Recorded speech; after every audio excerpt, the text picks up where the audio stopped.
reported in different countries across the world: USA, UK, Brazil, Russia, South Africa. The graph is climbing across these countries. USA has seen a particular day when 4 lakh new cases were reported. UK, 68,000 new cases were reported in a day. Brazil, 87,000 cases were reported in a day. Russia, 29,000 cases were reported in a day. South Africa, 21,000 cases were reported in a day. These countries have a population which is far, far less than India's population. In India, in the last 24 hours, we have reported 12,584 new cases. तो हम आपके समक्ष ये कहना चाह रहे हैं कि कोविड-19 संक्रमण की स्थिति पूरे विश्व में अभी भी चिंताजनक है। हालांकि भारत में केसेस घट रहे हैं, लेकिन उसका अर्थ ये नहीं है कि हम कोताही बरतें और हम सावधानी छोड़ दें। तो इसलिए अभी भी सावधानी बरतने की आवश्यकता है। ये भारत के एक्टिव केसेस की स्थिति है।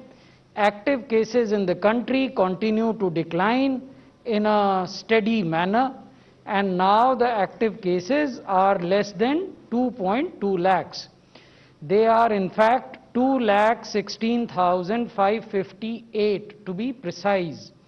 So this kind of number we had seen last on 30th of June.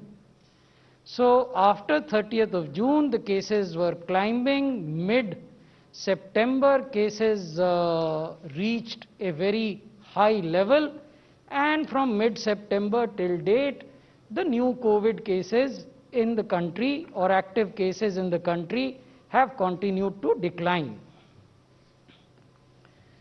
So in a snapshot, we have 1.04 crore cases. Case per million is 7,593. Active cases, as I told you, are 2.16 lakhs. They are only 2% of the total COVID cases in the country, and even this percentage is coming down in a very rapid and significant manner.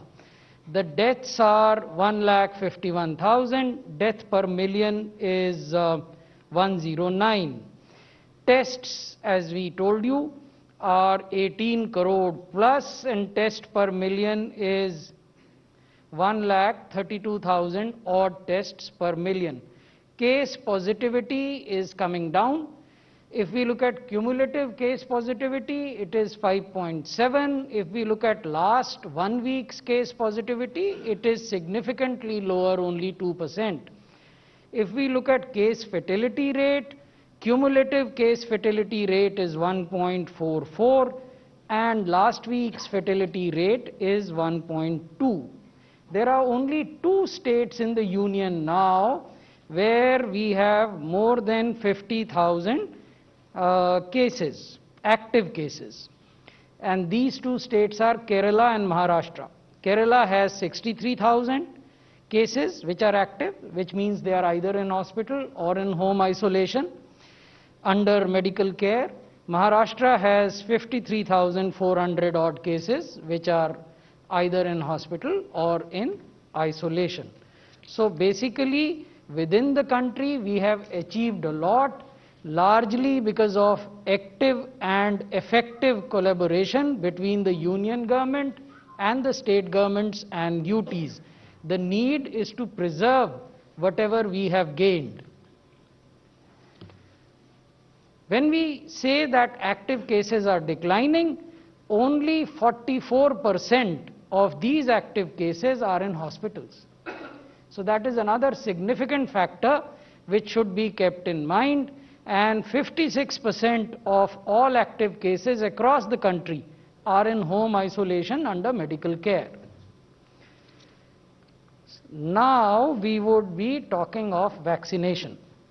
So the whole process of development and manufacture of vaccine in India should be seen in the context of the fact that the central government has been proactive and preemptive in addressing the needs of vaccination in the country. So what did the union government do? as part of its proactive and preemptive strategy. In May, as early as May 2020, a task force was set up to encourage indigenous research and development in vaccines, in pharmaceuticals, and in developing diagnostic kits.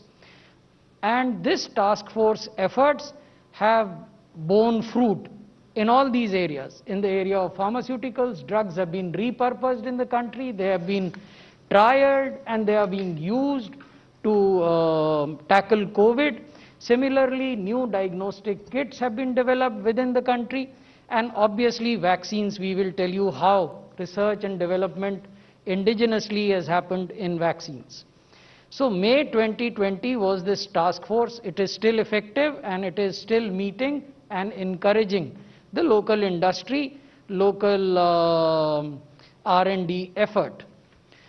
The second attempt or action was in August 2020 when NEGVAC was set up, National Expert Group on Vaccine Administration, which is headed by Member Health Niti and co-chaired by Secretary Health and Family Welfare.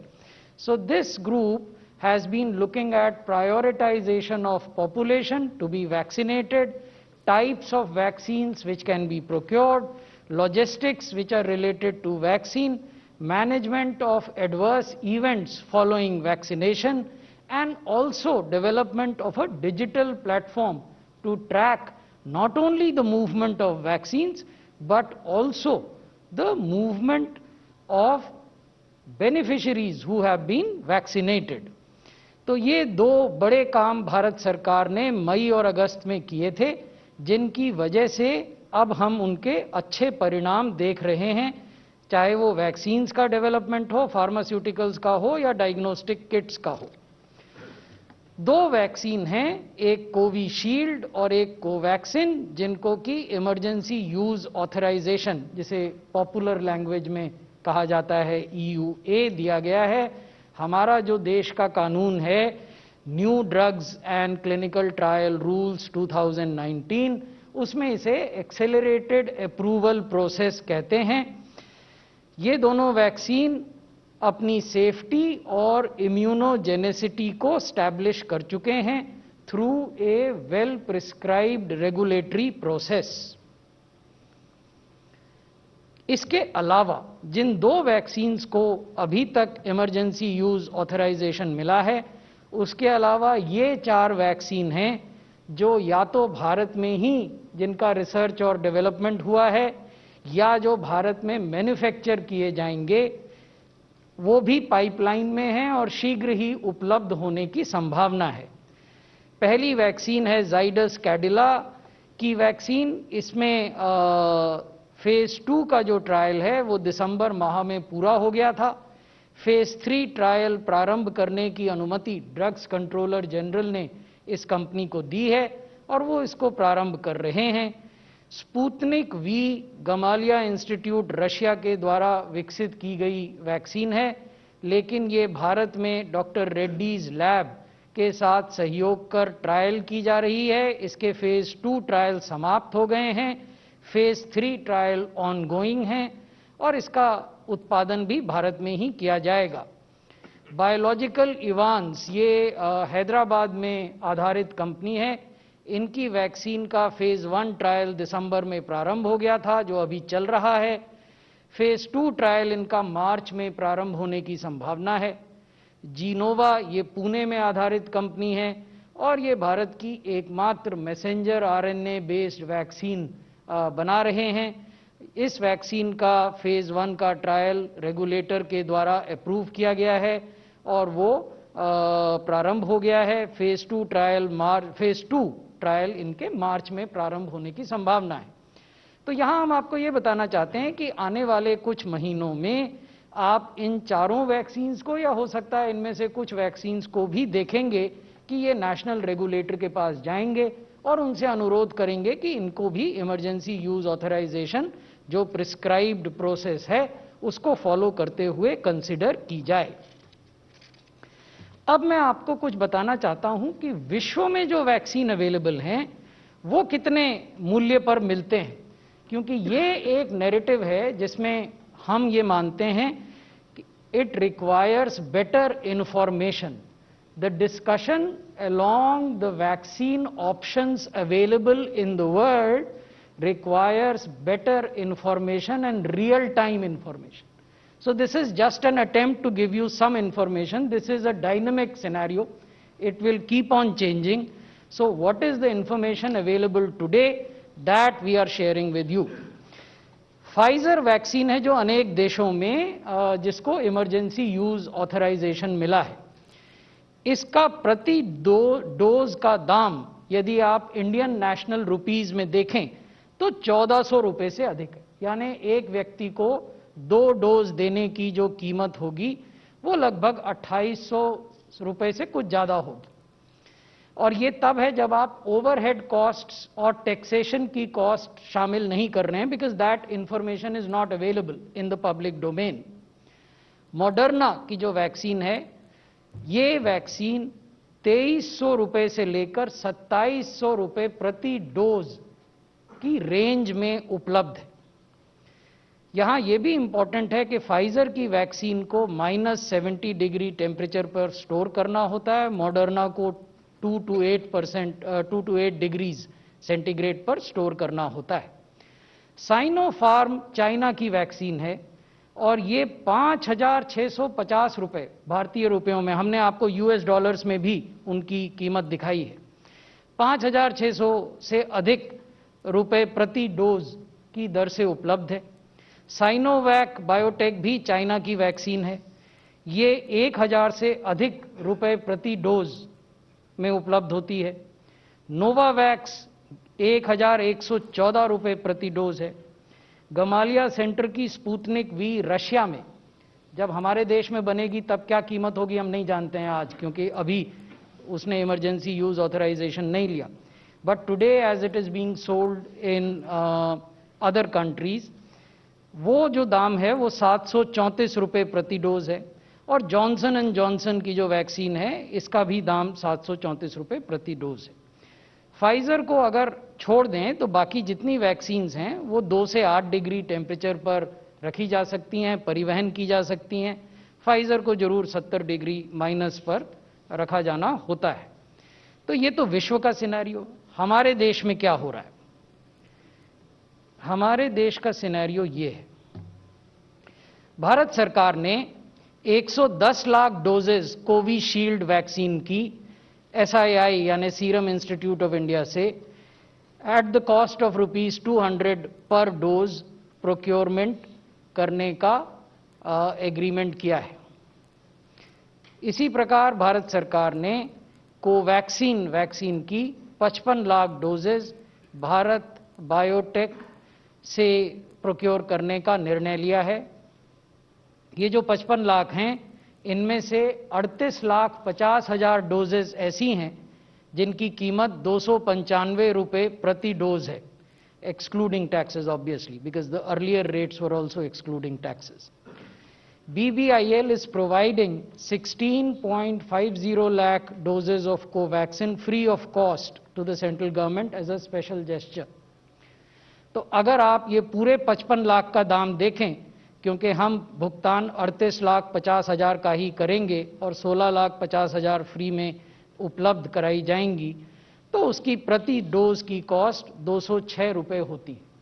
हम चाहते थे कि ये जानकारी हम आपसे share करें ताकि इस पर जो less than adequately informed discussions हो रहे हैं उन पर विराम लगे. क्या तैयारियां हुई हैं रोल आउट के लिए? जैसा आप सब जानते हैं, माननीय प्रधानमंत्री जी ने कल सभी राज्यों के माननीय मुख्यमंत्री जी से और माननीय उपराज्यपाल गण से और माननीय प्रशासक गणों से विमर्श किया था. उसमें उन्होंने कुछ दिशा निर्देश भी दिए थे जिससे आप अवगत हैं. आप लोगों ने अपने अपने मीडिया हाउस के लिए उसको कवर भी किया है. तो राज्यों के साथ भारत सरकार का बहुत नज़दीकी कोलैबोरेशन हो रहा है वैक्सीन के रोल आउट के लिए. सभी तैयारियां सुनिश्चित की गई हैं. All preparations are on track for the vaccine roll out from 16th of January 2021. तो तैयारियों में क्या किया गया है, सबसे महत्वपूर्ण है लोगों को प्रशिक्षित करना। अलग अलग लोगों को अलग अलग जिम्मेवारियां निभानी हैं। Different category of professionals would be discharging different responsibilities, therefore there is a need to train them to discharge those responsibilities to the best of their abilities. 26 virtual meeting और ट्रेनिंग आयोजित की गई हैं। 2360 मास्टर ट्रेनर जो सभी राज्यों में हैं उनको ट्रेन किया गया है। इन 2360 मास्टर ट्रेनर्स ने 61,000 प्रोग्राम मैनेजर्स को ट्रेन किया है, 2 लाख वैक्सीनेटर्स को ट्रेन किया है और 3,70,000 अदर वैक्सीनेशन टीम मेंबर्स को प्रशिक्षित किया है। हमने आपको पहले बताया था कि एक वैक्सीनेशन टीम में 5 सदस्य होंगे, जिसमें एक वैक्सीनेटर होगा और 4 अन्य लोग होंगे। तो वो जो 4 अन्य लोग हैं उनका प्रशिक्षण भी आवश्यक है। वही संख्या 3,70,000 की है और जो वैक्सीनेटर हैं वो 2 लाख है। There are 5 key principles for this entire exercise which will last maybe beyond 1 year. So the first key principle is to ensure people's participation, जन भागीदारी सुनिश्चित किया जाना बहुत आवश्यक है। दूसरा जो प्रिंसिपल है वो है utilize the experience of elections and universal immunization programme. तीसरा है किसी भी एग्जिस्टिंग हेल्थ केयर सर्विसेज पर इसका कुप्रभाव न पड़े, खासकर जो राष्ट्रीय कार्यक्रम हैं। यानी हम ये नहीं चाहते, जब कोविड प्रारंभ हुआ था तो बहुत सारी स्वास्थ्य सेवाएं बंद हो गई थीं, ऐसा न हो। अधिकतम यही हो सकता है कि अगर किसी चीज़ को हमें 2-3 दिन या 1 हफ्ते रीशेड्यूल करना है तो वो करें, लेकिन कोई भी स्वास्थ्य सेवा बंद न हो जब हम कोविड वैक्सीनेशन चला रहे हैं। No compromise on scientific and regulatory norms and other standard operating procedures. Since we are and state governments are governed by these standard operating procedures, and since these SOPs are in the public domain and therefore transparent, we would expect that everyone would very scrupulously follow these SOPs while the vaccination rolls out in the country. और ये जो पूरी प्रक्रिया है ये तकनीक पर आधारित है, आईटी पर आधारित है, सूचना प्रौद्योगिकी पर आधारित है। Orderly smooth implementation driven by technology. ये हम आपको पहले भी बता चुके हैं कि सीक्वेंशियल रोल आउट है, डिपेंडिंग ऑन अवेलेबिलिटी वो ओवरलैप भी कर सकता है, लेकिन शुरुआती दौर में हमें लगता है कि ये सीक्वेंशियल ही रहेगा, क्योंकि प्रारंभ में वैक्सीन की उपलब्धता सीमित होगी।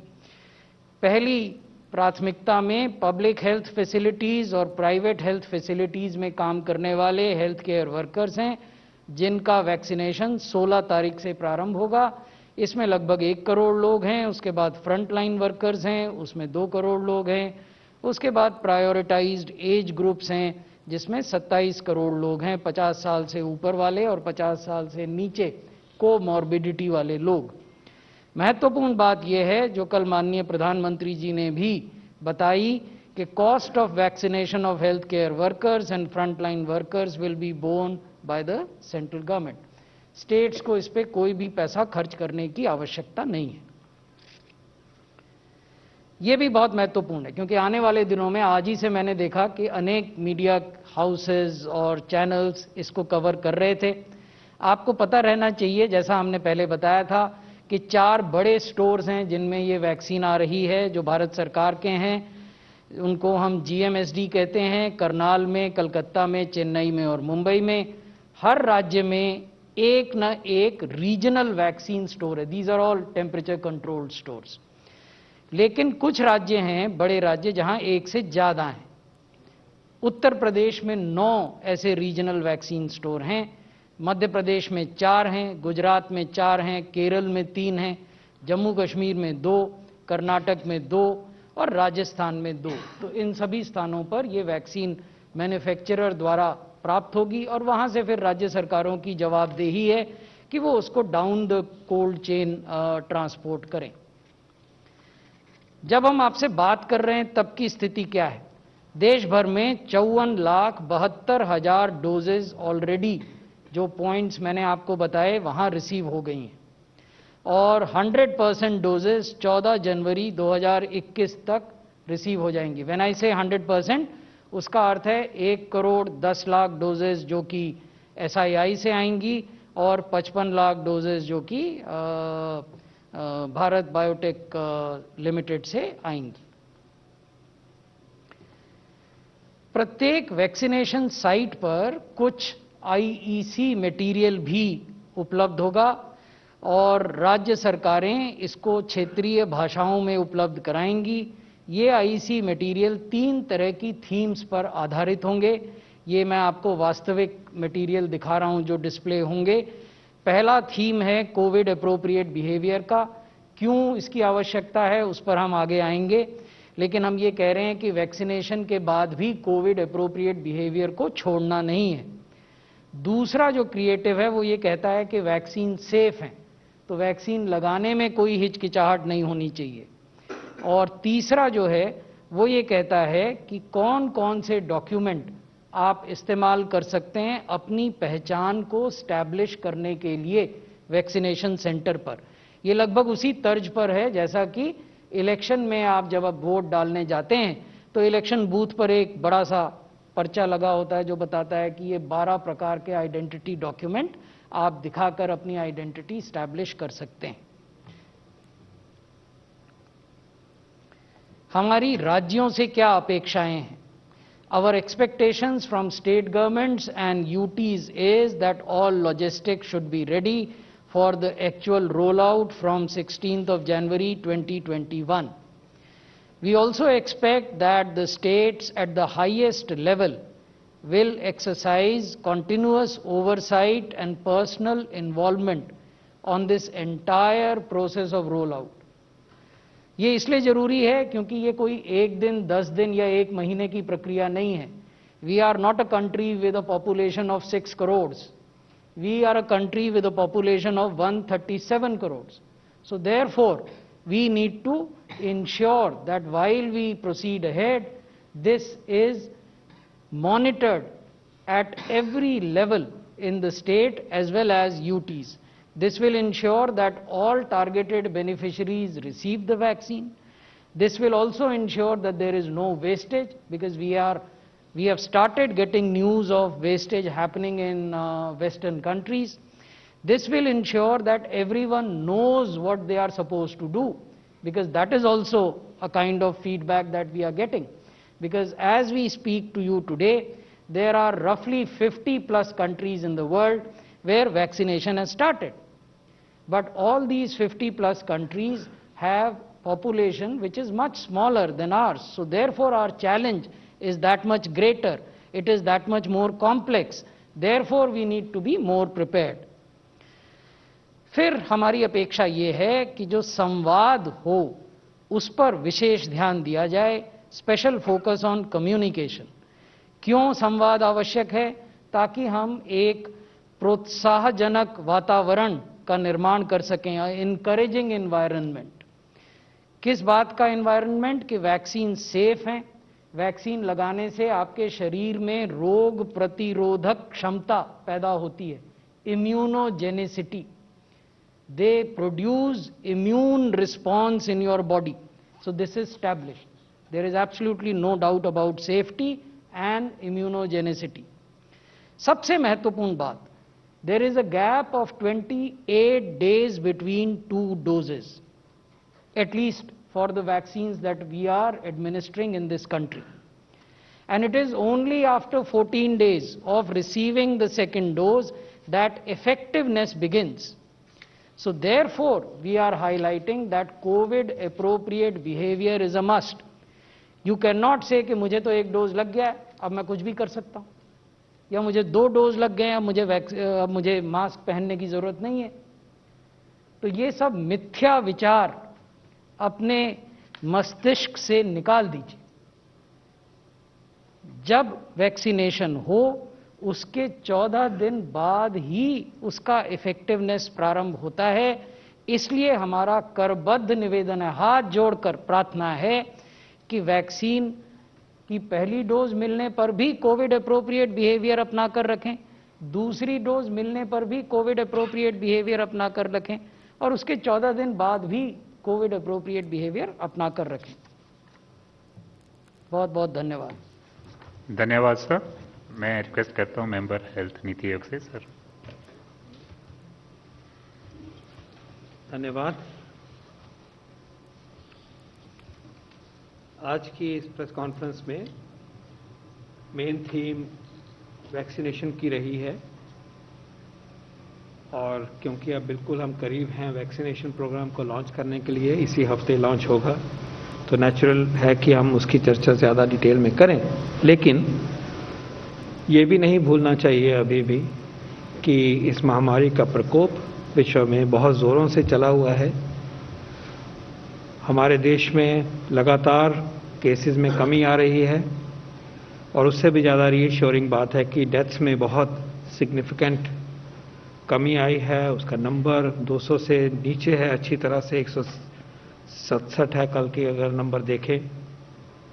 और केस फैटेलिटी रेट, जो रेट मोर्टेलिटी रेट है, वो भी we are holding, we are at a low number, and this is a very consistent pattern that we have seen in the last several weeks now, very reassuring. लेकिन उस situation में बिल्कुल नहीं है हम कि अपनी कार्ड को लोअर करें, अपनी सावधानियां कम करें, and also our responsibility toward our aggressive testing strategy, our containment strategy, contact tracing, all that has to be carefully monitored, as also those who become positive, their care, whether at home or in hospitals, has to be optimally instituted without any dilution in the standard of care. So, पहला तो यही आपके समक्ष प्रस्तुत करा है हम सब ने मिलके. But we have a very encouraging, very optimistic, very heartening development later this week when the vaccination program will be launched on the 16th of January, and we are very pleased to share with you the level, the depth and the breadth of preparation in that regard. We believe it is very much in our grasp to mount a great program, the world's largest vaccination program eventually, as we build it up over months to come. And the beginning of that, we believe, would be very robust, very smooth, with the full cooperation of people, the state governments, and all of you. We do expect media to be playing a very important role, very, very important role, और ये हमारे आपसे बहुत एक महत्वपूर्ण निवेदन है कि इसमें आप सपोर्ट करिए। ये अनयूजुअल सर्कमस्टांसेस हैं, सेंचुरीज में एक बारी आता है, लाइफ टाइम में एक बारी ऐसा मोमेंट आया है, तो इसको आप पूरी तरह से सपोर्ट करिए, इसकी पॉजिटिव एटमॉस्फेयर क्रिएट करिए, ठीक मैसेजिंग में मदद करिए, कॉन्फिडेंस के लिए मदद करिए। एक नेशनल राष्ट्रीय आह्वान है और राष्ट्रीय मिशन है ये हमारे सामने। इसमें हमें और भी गर्व होता है कि देश में ही निर्मित 2 वैक्सीन इस्तेमाल किए जाएंगे, और इन वैक्सीन के बारे में और बातें हम बताते रहते हैं, लेकिन आज हमने आपके सामने उद्धृत किया है कि क्योंकि अपने देश में बने हैं, वो कितने अफोर्डेबल हैं, कितने किफ़ायती हैं, कितने अच्छे हैं। और अगर आप, जैसे माननीय प्रधानमंत्री जी ने कल कहा कि सोचिए उस माहौल को कि अगर हमें इस कार्यक्रम के लिए बाहर के वैक्सीन लाके यहाँ करोड़ों व्यक्तियों को देने होते तो हम कहाँ रहते। तो आज फिर एक दिन ऐसा है कि हम अपने वैज्ञानिकों को, अपनी वैक्सीन इंडस्ट्री को और सब जो साथ दिया है इसमें, सब ने इस तरफ पहुंचने का, एडमिनिस्ट्रेशन से, लोगों से, उसको हम आज फिर सैल्यूट करते हैं और धन्यवाद भी देते हैं कि हम अपने देश में इतने बड़े काम को अपने दम पे कर सकते हैं, और देश के लिए ही नहीं, हम दुनिया के लिए भी इस काम को करने की क्षमता भी रखते हैं और जिम्मेवारी भी महसूस करते हैं, और किया भी जाएगा। चिन्हित करना चाहेंगे कि दोनों ही वैक्सीन जो इमरजेंसी यूज ऑथराइजेशन के लिए के लिए कर दिए गए हैं, ऑथराइज कर दिए गए हैं, वो बिल्कुल हमें कोई डाउट नहीं होना चाहिए कि वो सेफ हैं। ये दोनों vaccine safest of the vaccine हैं। इनका अगर आप डेटा देखें, हजारों व्यक्तियों में इनको टेस्ट किया गया है, दोनों वैक्सीन को कुल मिला के अगर आप देखें तो साइड इफेक्ट्स आर नेग्लिजिबल। और किसी भी जितने भी वैक्सीन हैं हमारे, टेटनस टॉक्सॉइड से लेके हेपेटाइटिस तक, तो उनके साथ भी अगर आप कंपेयर करेंगे तो ये उनमें कम से कम साइड इफेक्ट्स वाले, एडवर्स इफेक्ट वाले वैक्सीन है। कोई रिस्क नहीं है, there is no risk of any significance. Let's be reassured, give this message. और इस मैसेज को बिल्कुल आपके सामने सच्चाई और जिम्मेवारी से हम प्रस्तुत कर रहे हैं। मामूली दर्द होगा, टीका लगने से होता ही है, मामूली हरारत होगी, लेकिन सेफ है, बिल्कुल सेफ वैक्सीन है। और हमें इन वैक्सीन को अपनाना है और इन वैक्सीन के द्वारा अपने को बचाना है, अपने परिवार को बचाना है और देश को इस महामारी से उभारना है। मैं ये कहना चाहूँगा कि हम शुरुआत स्वास्थ्य कर्मियों से कर रहे हैं और देश ने इस फैसले को सपोर्ट किया और माना कि शुरुआत होनी चाहिए, इन्हीं प्रोफेशनल से शुरुआत होनी चाहिए, क्योंकि इन्होंने मिलकर हमें इस महामारी के कुछ दुष्प्रभावों को बहुत बहुत हद तक बचाया और आगे भी इन्होंने ही बचाना है। तो जब स्वास्थ्य कर्मियों को वैक्सीन लगता है तो एक तसल्ली उनको मिलती है, उनके परिवारजनों को साथ देने की ताकत बढ़ती है। क्योंकि एक बार बार आप बात सुनते हैं मीडिया में कि डॉक्टर या नर्स घर नहीं जा रहे थे कि काम करने के बाद इन्फेक्शन लेके मैं घर जाऊं और मेरे पिताजी माताजी वहाँ है और मेरे बच्चा वहाँ है, इतना सेक्रीफाइस किया है। तो ये प्रोटेक्शन उनकी तो है ही, उनके द्वारा पर्टिकुलरली उनके परिवारजनों की प्रोटेक्शन भी इसमें उद्धृत है और समाज के लिए भी है कि संक्रमण आगे नहीं जाएगा।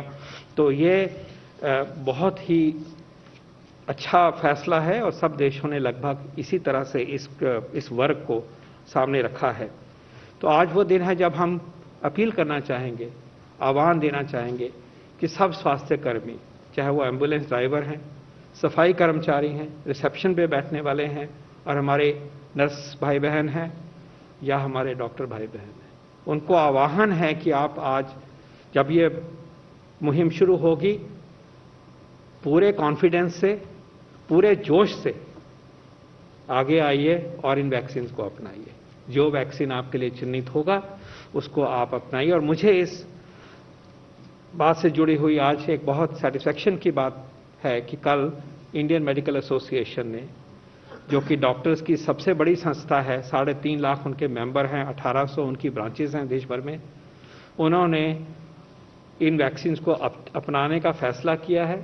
उन्होंने they have given a call that every one of your members will embrace the vaccines and they have supported the great idea of having 2 indigenous vaccines for this great program. मैं उनका धन्यवाद भी करता हूं और उनको इस बात के लिए बधाई भी देता हूं कि उन्होंने एक गर्मजोशी से इस मुहिम को आगे बढ़ाने का इतना बड़ा फैसला लिया है। मैं ये कहना चाहूँगा कि आगे आइए, आगे बढ़िए और बिना झिझक के हम ये वैक्सीन को अपनाएंगे। सब डॉक्टर जान, नर्स जान, एम्बुलेंस टेक्नीशियंस, पैरामेडिक्स, हम सब इनको अपनाएंगे। जैसा कहा गया, सेफ्टी के अलावा ये प्रूवन इम्यूनोजेनिक वैक्सीन, इसमें किसी को कोई डाउट नहीं होना चाहिए। इसमें सिर्फ एंटीबॉडी की ही बात नहीं है, टी सेल इम्यूनिटी है जो कि असली इम्यूनिटी का आधार बनती है, वो भी प्रूवन है, अफोर्डेबल है, देश में बने हुए हैं। और इस सारे प्रकरण में हमें इन चीज़ों पे और ये जो हमारे गौरव की बात है इसके ऊपर हमें एश्योर करना है कि कोई आंच नहीं आएगी। हम पूरी जिम्मेवारी से इस प्रोग्राम को और इन वैक्सीन को चयन करते हुए आगे बढ़ेंगे। इसी तरह से अब आगे बढ़ते हुए हम सब की जिम्मेवारी है कि ठीक इंफॉर्मेशन को एक्सेस करें, इंफॉर्मेशन जो ऑफिशियल सोर्सेज से मिलेगी उसके साथ जुड़े। और एक और बात महत्वपूर्ण है कि जो भी संस्थाएं ज़िले के लेवल पे मदद करना चाहती हैं, चाहे रोटरी है, लायंस है, हेल्पेज है, जो भी संस्थाएं हैं, सेंट्रल से तो एक आह्वान की बात हो सकती है, वो जुड़े भी हुए हैं हमारे साथ, लेकिन असली काम जो है ग्राउंड पे होना है, शहरों में होना है, जिलों में होना है, तो वो ज़रूर अपने डिस्ट्रिक्ट एडमिनिस्ट्रेशन की तरफ अपना हाथ बढ़ाएं, मिलके इस मुहिम को सक्सेस करें। और वो बहुत ज़रूरी है, क्योंकि जन भागीदारी का पहला पॉइंट सेक्रेटरी सर ने हमें दिखाया, और अब ये मौका है कि जन भागीदारी दिखे, और इस जन भागीदारी में आप जानते हैं कि आपका रोल जो है वो सबसे महत्वपूर्ण है, और उस जन भागीदारी में आप अपना पॉजिटिव और प्रोएक्टिव रोल आप दिखाएंगे, ठीक मैसेजिंग के लिए, ठीक वातावरण पैदा करने के लिए। ये हमारी रिक्वेस्ट है और अपेक्षा भी है। इन्हीं बातों के साथ मैं अपना बधाई देता हुआ आपका धन्यवाद करता हूं, और ये भी अंत में कहने की बात है फॉर रिकॉर्ड से कि आज दुनिया में जितने भी वैक्सीन हैं वो इमरजेंसी यूज ऑथराइजेशन के अंतर्गत ही ऑपरेट हो रहे हैं। हम उस फ्रेमवर्क, साइंटिफिक फ्रेमवर्क में ही ऑपरेट हो रहे हैं, ये हमें याद रहना चाहिए। और चाहे फाइजर है, मॉडर्ना है, कोई भी वैक्सीन है, और देश में अभी तो 4 वैक्सीन तो इमीडिएट हमारे पाइपलाइन में दिखाई दे रहे हैं। तो हमें जहां तक हम पहुंचे हैं उसका गर्व है, और उसके लिए हमें मानना है, कॉन्फिडेंस से बात करनी है, और आगे ऑप्शन और बढ़ेंगी। इस मुहिम में तेजी और आएगी जैसे जैसे हम आगे इसमें इस साल में बढ़ेंगे। बहुत बहुत धन्यवाद। धन्यवाद sir. 47. I have 2 questions. Number one, Please what, long to ask only one question. no, related questions, sir. First, sir, as to what will be the maximum time gap between the first dose and the subsequent dose, and secondly, sir, whether it could be administered on a patient of coronavirus.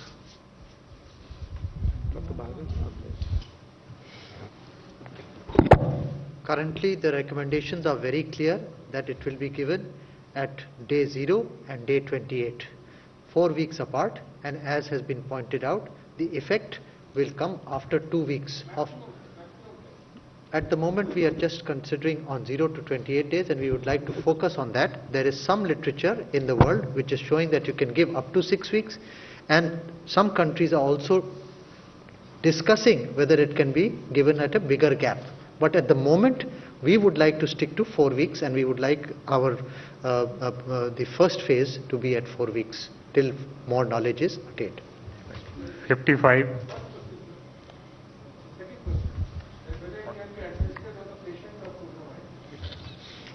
We'll separately address that. Please respect what Kuldeep requested. Yeah. Sir, I'd like to understand both Serum Institute and Bharat Biotech at various points have said that they have 50 million, and Bharat Biotech has said we have 10 million doses ready, and Covishield has 50 million stockpiled. So I'm curious to know, why have we only placed an order for 10 million when our needs are clearly much more? Thank you. Oh, there's a very simple answer to that. We would be staggering our supply orders. We are aware of this, and the people who are manufacturing and supplying, they are aware of it. 22.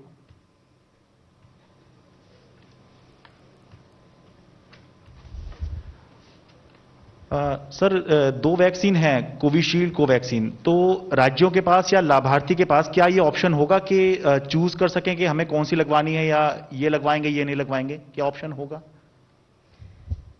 विश्व के अनेक देशों में 1 से अधिक vaccine का प्रयोग किया जा रहा है। किसी भी देश में अभी लाभान्वितों को इस प्रकार की ऑप्शन उपलब्ध नहीं है। Last question, 31. So like we saw the updates of COVID cases centrally, will there be a central point where we will be getting updates, or if any hiccup is there in the vaccination? We believe in regularly interacting with all of you. Many of you are very close friends, not only of Dr. Bhargav, Love, Dr. Paul and me, but also of Kuldeep. So therefore, rest assured, we will be interacting with you, and we will be sharing all information with you. Friends, you can continue to send your question, if any, to ADG Health or to me, and ensure that you will get the reply. Thank you very much, sir. Thank you, friends.